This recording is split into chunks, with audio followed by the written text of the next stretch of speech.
Hello ಸ್ನೇಹಿತರೆ, ನಮಸ್ತೆ. ಹೇಗಿದ್ದೀರಾ? ಇವತ್ತು ಸ್ಟಾಕ್ ಮಾರ್ಕೆಟ್ಗೆ ಬೇಕಾಗಿರೋ ಒಂದು ಬಂಪರ್ ನ್ಯೂಸ್ ಬಂದಿದೆ. ಅದ್ರ ಬಗ್ಗೆ ನಾನು ಮಾತಾಡ್ತೀನಿ. ನೋಡಿ, ಇಂಡಿಯಾ ಮತ್ತೆ ಯುಎಸ್ ಟ್ರೇಡ್ ಡೀಲ್ ನ್ಯೂಸ್ ಬಂದಿದೆ.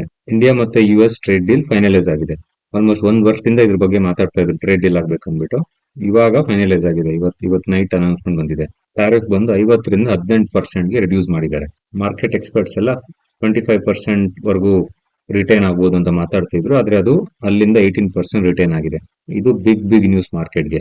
ಯಾಕೆ ಇದು ಬಿಗ್ ನ್ಯೂಸ್ ಅಂದ್ರೆ, ನಾನು ನನ್ನ ಪ್ರೀವಿಯಸ್ ಮಾರ್ಕೆಟ್ ಇಂಡೆಕ್ಸ್ ಅನಾಲಿಸಿಸ್ ಈ ವಿಡಿಯೋದಲ್ಲಿ ಒಂದು 10-15 ದಿನ ಹಿಂದೆ ನಾನು ಮೆನ್ಷನ್ ಮಾಡಿದ್ದೆ. ಮಾರ್ಕೆಟ್ ಎಲ್ಲಿದೆ, ಮಾರ್ಕೆಟ್ ಇದೇ ಒಂದು ರೇಂಜ್ ನಲ್ಲಿ ಫ್ಲಕ್ಚುಯೇಟ್ ಆಗ್ತಿದೆ. ಯಾಕೆ? ಅದಕ್ಕೊಂದು ಡೈರೆಕ್ಷನ್ ಇಲ್ಲ. ಯುಎಸ್ ಮತ್ತೆ ಇಂಡಿಯಾ ಟ್ರೇಡ್ ಆಗಿರ್ಲಿಲ್ಲ, ಅದು ಮೇನ್ ಥಿಂಗ್. ಯಾಕಂದ್ರೆ ಇಂಡಿಯಾದ ಮೇಜರ್ ಎಕ್ಸ್ಪೋರ್ಟ್ ಬಂದು ಯುಎಸ್ ಗೆ ಹೋಗೋದು, ಅದರಿಂದಾನೇ ಜಾಸ್ತಿ ಟ್ರೇಡ್ ಸರ್ಪ್ಲಸ್ ಆಗೋದು. ಅದು ಕ್ಲಾರಿಟಿ ಇಲ್ಲದೆ ಇದ್ರಿಂದ, ಮತ್ತೆ ಟ್ರಂಪ್ ದಿನ ಬಂದು ಒಂದೊಂದು ಹೊಸ ಸ್ಟೋರಿ ಹೇಳ್ತಾ ಇದ್ರಿಂದ ಮಾರ್ಕೆಟ್ ಕ್ಲಾರಿಟಿ ಇರಲಿಲ್ಲ. ಈಗ ಟ್ರೇಡ್ ಡೀಲ್ ಆಗಿರೋದ್ರಿಂದ ಇದು ಒಂದು ಗುಡ್ ಕ್ಲಾರಿಟಿ ನ್ಯೂಸ್.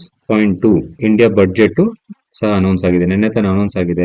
ನನ್ನ ಪ್ರಕಾರ ಆಲ್ಮೋಸ್ಟ್ ಅದು ಇಂಡಿಯಾ ಡೆವಲಪ್ಮೆಂಟ್ ಕಂಟಿನ್ಯೂಟಿ ಸ್ಟೋರಿನ ಹೇಳುತ್ತದೆ. ಸ್ಪೆಷಲ್ ಆಗಿ ಏನು ಅನೌನ್ಸ್ಮೆಂಟ್ ಬಂದಿಲ್ಲ, ಬಟ್ ನಾವು ಡೆವಲಪ್ಮೆಂಟ್ ಪಾತ್ ನಲ್ಲಿ ಇದೀವಿ ಅಂತ ತೋರಿಸೋದಕ್ಕೆ ಸಾಕಷ್ಟು ಅನೌನ್ಸ್ಮೆಂಟ್ ಬಂದಿದೆ. ನನ್ನ ಪ್ರಕಾರ ಇನ್ನು ನಿಫ್ಟಿ ಹೀಗೇನೆ ಇಲ್ಲಿಂದ ಸ್ವಲ್ಪ ಅಪ್ವರ್ಡ್ ಟ್ರಾಜೆಕ್ಟರಿಲಿ ಪ್ರಯಾಣ ಮಾಡುತ್ತೆ.